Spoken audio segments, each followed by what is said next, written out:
இன்றே டவுன்லோட் செய்து உங்கள் ஃபேவரட் ஷோக்களை என்ஜாய் பண்ணுங்க. ஸோ இப்போ நீங்கள் இப்போ இவங்களை காம்ப்ளிமெண்ட்டோ ஒரு கவிதை ஒன்று சொல்கிறீங்க. ஐயோ இல்லையா சார், கவிதைலாம் வராது சரி, சார். ஓகே, ஏதோ ஒன்று. உன் குறுநங்கையை என் குறு பார்வையிலிருந்து தள்ளி வை, நான் கொஞ்சம் குழப்பத்திற்கு ஆளாகிறேன். என்ன ரைமிங்கா பேசுற? பெண்ணின் விழிகளுக்கு இவ்வளவு பலமா? பகைத்தேன் என கனவு தெய்வதையை. அடைங்க. என்னென்னமோ பண்றானையா. அப்ப நீ குத்துமதி பார்த்தா கேட்டியா? நானாத்தான் ஓடிட்டனா?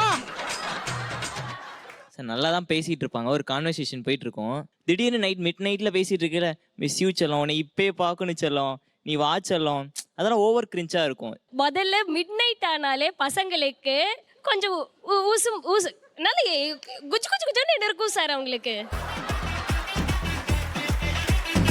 I got emotional. என்னுடைய டெம்பர் நான் லூஸ் பண்ணிட்டேன். So that is the reason அந்த வார்த்தையெல்லாம் வந்துருச்சு.